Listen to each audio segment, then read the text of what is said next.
The JAC responded to all of Sarah Boone's motions, and so we're going to go over the rest of the motions and their response in today's video.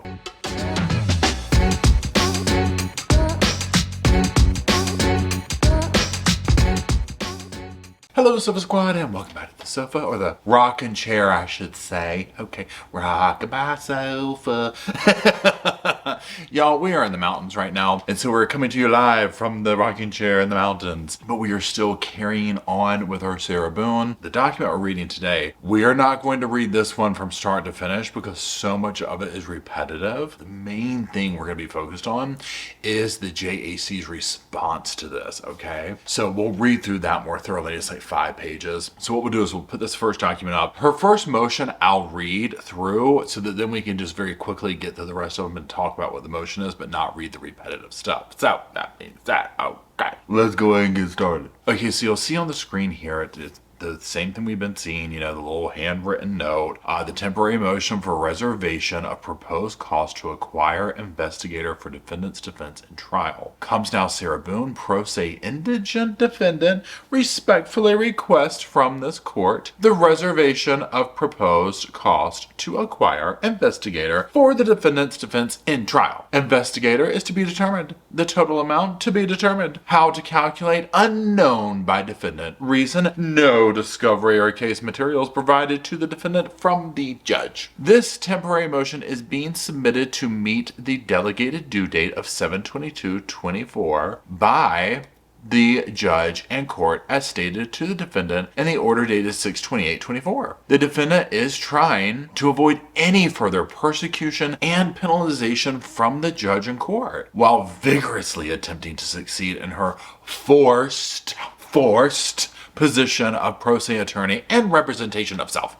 So the exceeded time limit of waiting to receive the defendant's discovery and case materials provided by the court has forced the submittal of this temporary motion. Once the defendant has finally received, she will be able to proceed. Will revise and resubmit this motion upon completion of her review and research of the content. Wherefore, Sarah Boone, pro se indigent defendant, respectfully requests to the Honorable Court to reserve any and all costs proposed to be incurred to acquire investigator for and in the defense of her criminal case for trial. The defendant's requests are in good faith, and her merits are worthy in striving to successfully, lawfully, and properly perform, act, thrive, and overcome her forced by the court position of pro se attorney and representation of self.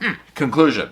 This temporary motion for reservation of proposed cost to acquire investigator for defendant's defense and trial should be granted. Oath. Under the authority of section, she lists the number off, the statute, and all that information there, the defendant makes the following oath under penalties of perjury. I declare under penalties of perjury that I have read the foregoing document and the facts and matters stated are true. Sarah Boone! And then it just goes into the certificate of service here. It goes in there, you see the date, the addresses, the clerk of courts, and the state of Florida, state attorney, Sarah Boone, so on and so forth. So that's like the blueprint for the next 5 ones, but what we're going to do is we're going to go through them and just talk about it so we can very quickly read what each motion is for, and then we'll go to the response. Now again, in this one, just very quickly note the capitalized forced in each of these. She's very big on the word forced, indigent. She very much, again, just stays in tune with this. Woe is me, I'm a victim, I'm being wronged. You know, you need to do this, you need to do that. And once we get to the response, I mean, they make it very clear. It's like, girl, we moved on, right? Okay, and I'm speaking of, let's move on to the next motion. Okay, so same thing here, but it says temporary motion for reservation of proposed cost to acquire expert witnesses for defendant's defense and trial. Now, it just goes into the same thing, and again, with we don't know who they are, we don't know how much they'll be, and it's all because we didn't get the discovery. Now, in the live chat, I was talking about, we got into a discussion on who the expert witnesses could be, and I was talking about that she's gonna have somebody from Samsonite. She's gonna have a damn zipper expert, if there is such a thing, okay? The experts for her case is going to be wild, okay? I am here for it. I cannot wait to see who she conjures up for this, right? It is going to be next level. I can already feel it. Okay, so it's just, again, goes into the same stuff. So let's go down to the next motion here. Okay, so the next one, temporary motion for reservation of proposed cost to acquire all witnesses for defense and trial. Now it'll go down here again to be determined, and all the same little stuff here, right? Okay, now this is my thing for the witnesses. And again, we were talking about this in the live chat. I 100% think she will use this opportunity to victimize like George's family, people she has a vendetta against, people she might want to see. She certainly is going to be calling up those the cops that interviewed her, right? Or that interrogated her and that arrested her. But definitely like George's family, a neighbor who, you know, lent her some, or she gonna get her Tupperware back from. She's gonna use it as a platform for that. It will be under the guise of her, you know, whatever you call it, like, you know, the case or whatever, the trial. But 100%, I think she's going to also use it to victimize certain people. It could be construed, because, like, obviously you could be like, okay, well, it's legitimate that she might have one of his family members up there, right? Meaning George is the victim's family members. But we already know that she has said that his family doesn't like her. They refer to her as certain names. Allegedly, that's per Sarah. If that is true, I mean, I get it. Okay, we've seen enough to be like, yeah, they're kind of right, Sarah. You know, but that's just me being petty. I can't help it. Let's keep going. This next one says temporary motion for depositions to be conducted per FRCP Rule 3220 by defendant under pro se attorney title and position ordered by the judge in court. Again, it goes into this. It says TBD, TBD, TBD, TBD. Just the same type stuff. But under here, it says how to calculate unknown by defendant. This is reason. Defendant has been forced into the title and position of pro se attorney by the judge in court. Pro se attorney requests to take depositions and her defense. And no discovery or case materials have been provided. Again, she goes into this. Now, down here, she'll just go into a little bit more detail like she does of case law and things like this, and honestly just kind of going on and on. She goes in here, just discovery, sanctions, you name it. We're not going to go into this part because it's literally her just copying information down, trying to prove her point and whatnot. One thing to keep in mind, I mean, you see how much writing she's doing is how quick and concise the responses we're getting ready to go over. Okay, so that's the rest of the motions and stuff like that. Let's now get to the real tea of the video. Okay, let's get into the JAC's response, because I thought they were very fair, as they always have been with this, but there are a couple of parts that I was just like, this is I told you so, Sarah. Okay, so now on the screen we're going to be looking at the JAC's response, and you see at the top, State of Florida versus Sarah Boone, Justice Administrative Commission's response to motion seeking due process cost. Comes now the Justice Administrative Commission, JAC, that's what we'll refer to them throughout, by and through the undersigned attorney files this response to the above cited motions as follows. This is where they just quit. So remember, I just said about how all that writing she did.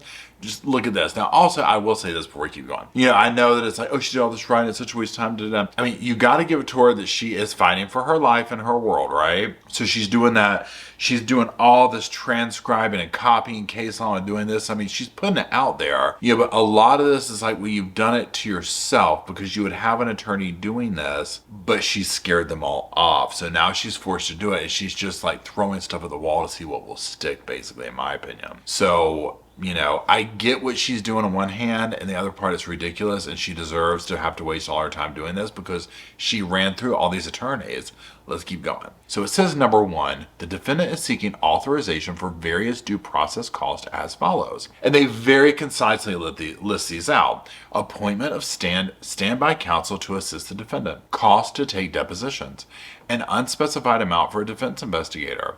Unspecified expert witnesses to assist the defense. Cost for unspecified witness to appear at trial. Number two, as an initial concern, any future requests for due process costs, such as requests for transcripts, investigative costs, or experts, need to be served on JAC prior to the court considering the matter. We'll talk about that in a second. The defendant is responsible for providing JAC with any motions for due process costs so that JAC can respond accordingly to this request. Okay, so you know how Sarah's constantly like, Why did I get woken up at 3 in the morning with somebody kicking my bunk and blah, blah, blah, blah, blah, and all that, I need to be prepared. I need to be to this. But they're, in the way I'm reading it, is they're saying, well, yeah, we do too, honey. We need to know this so we can talk about it. Because they're willing, when you see what they're willing to do, I mean, this is very standard. They're being very fair, like they would with anybody, but again, there's this back and forth here, and it's just how it's gonna be because of the difficulties of her being incarcerated. This is why it was in her best interest to work with the people that the court provided, so she didn't run into this.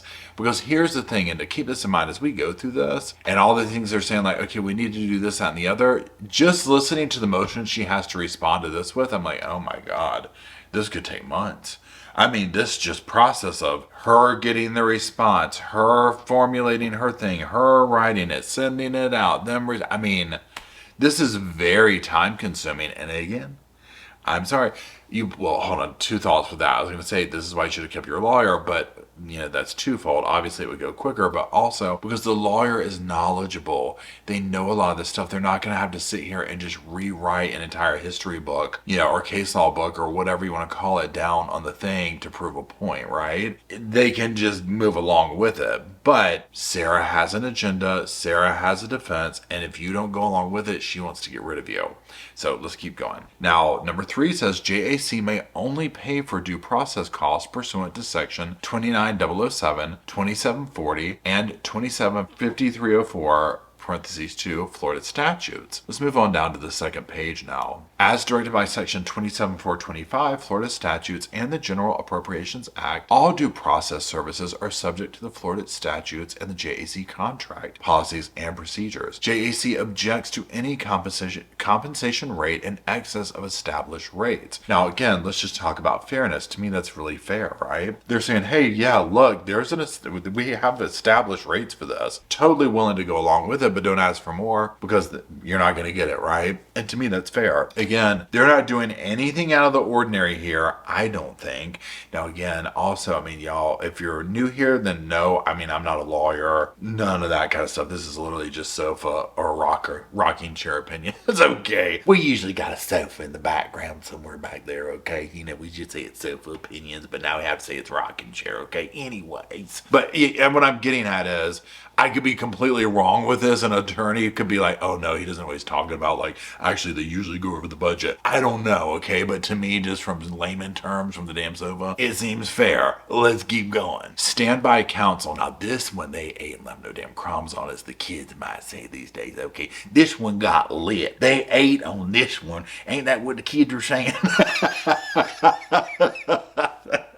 I'm just trying to hang on to my youth up in here now, okay? Anyway, standby counsel. As for the appointment of standby counsel, the court entered an order on June 28th, 2024, finding that the defendant waived her right to court-appointed counsel through her conduct in this matter. Thus, the court already ruled on the issue of appointed counsel. Done, okay? Let's see, we got, how many sentences do we have in this? I'm just looking at 2 sentences. 2 sentences. That's it. And that's how it should be. They're not even giving life to it. They're not explaining themselves. We've already done this, Sarah, and moved on. It's done. We're not hanging out there anymore. That party ended. Okay. Now, I was saying this in the live chat, and I'll say it again here for those who might not watch the other channel, whatever. This is my thing. Okay, if I was gonna be like Sarah's little cellmate or whatever, her little pen pal, if she wanted my advice, this might be my advice to her. I'd be like, girl, okay, I get 100% it's your case. Right, wrong, indifferent, doesn't matter. Of what we think of her guilt or whatever, she is fighting for her life, right? I get it, okay? Anybody would. Now, the difference is this. She is so focused and gets so hung up on this old stuff. Now she's screaming about the lawyer thing, and it's like, girl, we're past that. You messed that up. And you're hanging out back here, spending all your time on that, and the court moved on. Now, her strategy might be like, oh, well, then that way I could just get an appeal and do this and do that, and do this and do that. It's just, I don't think it's going to end how she wants it to do. So if I were going to give her advice, I would say, girl, okay, whatever grift you're trying to go with this, whatever your tactic, you need to make the grift better, okay? It's like, you're back here wasting your time on the beginning of the grift. You need to get it back up here, okay? Move past the counsel thing. You're spending so much time doing that and you've already screwed it up. Yes, sure, it might work to her benefit on some level, but that's going to be after you're found guilty. Once you go to appeal, because you're way back there. She's still talking about, why am I getting woken up at 3 a.m? And it's like, what you need to be worried about is that damn video of him in the damn suitcase, okay? That's where your mind needs to be, okay? Not talking about getting woken up at 3 a.m. and whoops, I changed my mind. Could I get a standby counsel? We've moved on, okay? And it would be in her best interest to do so, because this is the thing. At this point, I thought the judge might be willing to give, this is JC, but, we'll see what happens, right? I thought, and we'll see what happens. If the judge gives her standby counsel or whatever, it's just going to throttle the system even more, because she's going to treat the person like a secretary. She's going to badger them and abuse them and do all the things that Sarah does to these attorneys and people who work for her. She's probably doing it to that private investigator, right? And so at that point, it'll just keep going and going and going. I think that Sarah had, like I said, she has a strategy, she has her defense, and if you don't fall in line with it, she wants to get rid of you. And that's where she spends all her time instead of whatever. We're going to eventually see what her true strategy is. And I think her mouths are going to be on the floor, because clearly 8 other lawyers thought the same damn thing, right? Okay, let's keep going. So deposition related cost, number 6. As for cost to take deposition, the defendant is authorized to incur costs to take depositions for those depositions authorized under the Florida Rules of Criminal Procedures. The notice of taking deposition substitutes for a court order for purposes of the court reporter seeking compensation for appearance fees. Number 7, as for service of process, service must be through the sheriff unless the sheriff is unable or unavailable to provide service of process. In those instances where private service of process is necessary, a separate motion to incur costs for a private process server will be required. The sheriff must be used to serve in-county law enforcement. As for transcripts, JAC has no objection to regular paid rates. The motion in order for transcripts must reflect sufficient information to identify the proceedings to be transcribed, such as the type and date of hearing, date and type of hearing, and recording type and date of recording. The defendant should only order those transcripts necessary for the defense of the case. Number 9, the uniform statewide rates are set forth in the General Appropriations Act. Court reporting services cannot exceed these rates. Again, very normal, very fair, very run-of-the-mill, it's just another Tuesday here. Everybody keep going. There ain't nothing to see, right? So speaking of, let's go on to Wednesday. So the next one, private investigator cost, number 10. Pursuant to the uniform statewide rates, the rates for investigators cannot exceed $50 per hour. Now, side note, again, I said this in the live chat, I thought that was kind of low, right? I was like, I figured they'd make way more money. And maybe it's like, it can vary, you know what I'm saying? Like somebody's like a really good private investigator who's like, yeah, like I, busted this case, gets a lot of money. Or maybe this is just what the state allows, you know what I'm saying? And maybe this is where, I don't know how that world works, but I just figured they made more money than that. I just thought $50 was kind of low, but again, I could be wrong. If you know, or if you're a private investigator, let me know. I'd be curious.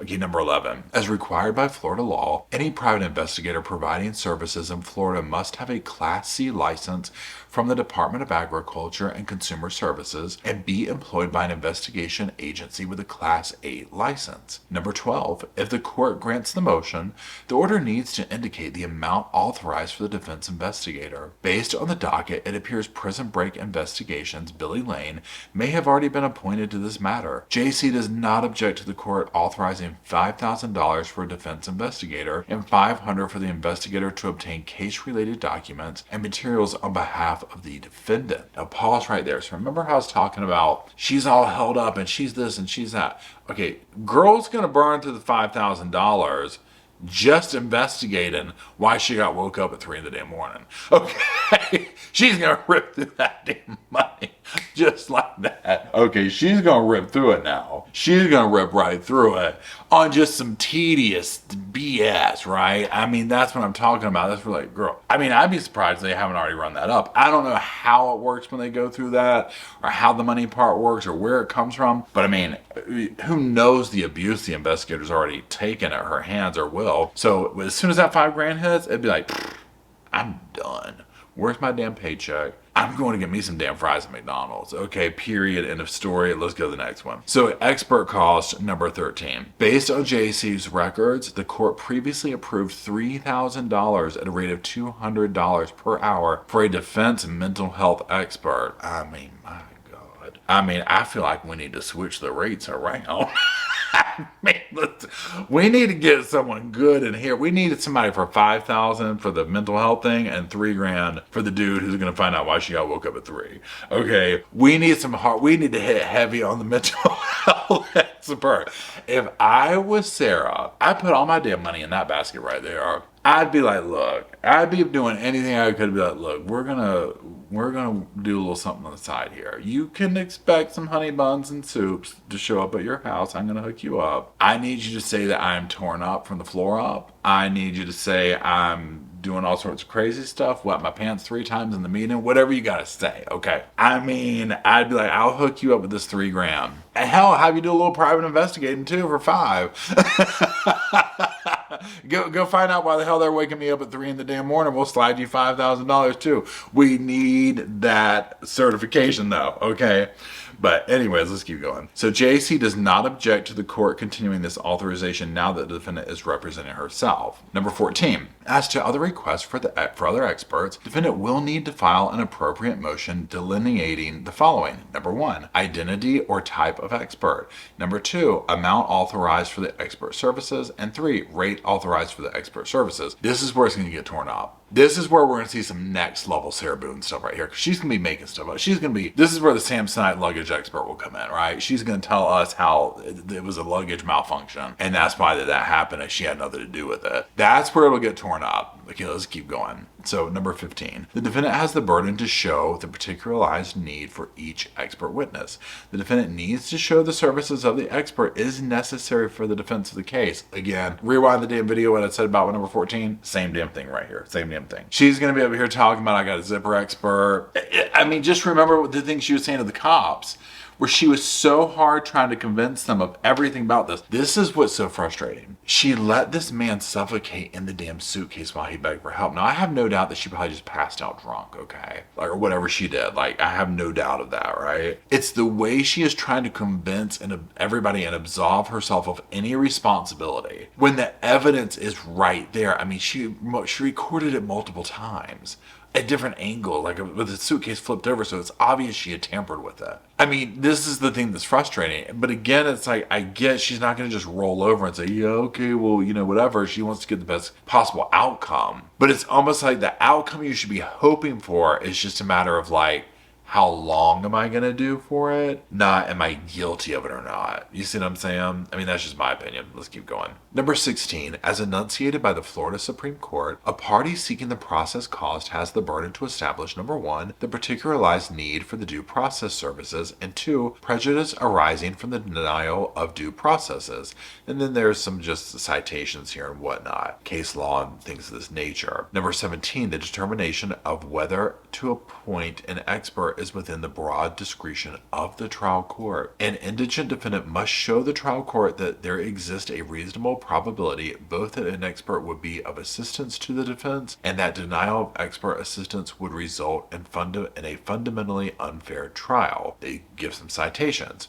Then we move on down to the next thing, cost ordinary witnesses. The defendants will need to submit a more detailed motion delineating the witnesses she seeks to summon for trial and the anticipated cost associated with those witnesses. She's going to be reaching out to some of her damn fans talking about vacations on me. She's like, you're in United. She's got fans. Remember, she went damn intergalactic. She might be going up to damn Mars talking about y'all want to come down for the trial. It's on me. She's probably making up little invitations. That'll be another good one to see what she comes up with. Okay, let's keep going. Requirement for JAC due process contract number 19. If any providers desire direct payment, the JAC's procedures require the vendor to execute the appropriate contract and follow JAC's billing and audit procedures to obtain payment. Okay, checks out. 20. Because of the unusual circumstances presented in this matter, JAC requests to participate in the hearing set on August 5th, 2024. What that reads as, we wouldn't miss this for any damn thing. Okay. So neither will we. JAC requests to appear through communications equipment and can be reached toll free at, it gives the phone number. Now it just goes into the little particulars here and all that. So let's kind of round things out here. Okay, so again, overall, to me, the JAC's response is very fair, very just run of the mill, right? The big thing that I'm going to be very curious to see is the standby lawyer. I would be surprised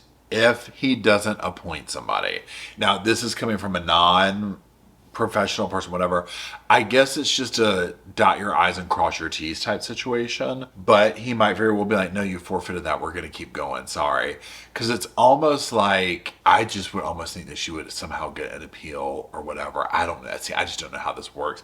I've never seen a case like this because Daryl Brooks had people, but I mean, he kind of did his own thing, right? I mean, he caused this much drama too, and I don't think he's had any luck or whatever. So I don't think she would either. I mean, when you abuse the system like this, she's going to get the book thrown at her. Okay, I don't know if it's a life sentence that she can get for this or what, but she's going to get the book thrown at her. Okay, yeah, I mean, I've seen Stranger Things, but if she was found not guilty in this, I mean, it's kind of a no-brainer. I just don't know how you would not be found that way. And her behavior in the courtroom will probably seal the deal, because what's going to happen, she's going to get people on the stand and she's going to talk to his family, whoever it is. It doesn't really even matter. And her condescending tone, and the jury's going to see that. Jurors are just like you and I. They pick up on these nuances. Listen to all the ones that we hear talk about, that were in Daybell and Murdoch and all these places, right? They pick up on these things, okay? And so they're going to pick up on this, and they're not going to like it, right? It's going to piss them off, to be quite frank about it. And now I'm not saying that they're just going to get pissed and find her guilty. I'm not trying to reduce the jury down to that, if you will. I fully expect them to be professional and whatnot, but it's, again, unless she has something major or something gets thrown out or whatever, the video is so damning. It's like Daryl Brooks. He went to trial, video of him running the car through, but he would sit there and say that, how do you know that was me? How do you know it was me driving? I mean, it was insane, right? What he was trying to pull off. I think we'll see the same antics here, through the filter of narcissism and entitlement. I mean, my God, right? That's it. Let me know what you think about the response. I'm not sure when you'll see this video, but yes, the 5th is coming up. Cannot wait. I don't think I'll be able to live stream it during the day, but we'll definitely go live that night, hopefully, and talk about it. And then I'll do a video for this channel too, for those who don't like the live stuff or whatever. So we'll do both or whatever, but we're invested at this point, okay? So that's it. I do appreciate it. Let me know what you think. Drop some little sofas, or hell damn rocking chairs, I guess. For me and Rosco in spirit, so we can hang out and rock my baby in the comments. I can't help myself today. But just drop something off in there. We'll hang out in the comment section and talk about all this crazy stuff down there. And until we do, we'll see y'all soon. I just wanted to say thank you again for watching the whole video, and also thank you for being part of the Sofa Squad. Special thanks to all the Patreon members, channel members from both of my channels, everybody who likes, shares, subscribes, comments in the comment sections. It helps the channel out so much. Now, don't forget, I do have that other channel, the podcast channel. That's where we go live, we hang out, we talk. We have kind of sort of a schedule, but just be sure and check it out. I'll put it up here on the screen. Also, if you're looking for merch, be sure to check out my Teespring store. I'll put that up here. And then, like I said in the beginning of the video, if you want to follow me and Rosco on the Instagram, go on, check it out. It's right here on the screen again. But once again, thank you very much. I really appreciate you being part of the Sofa Squad, and I'll see you in the next video.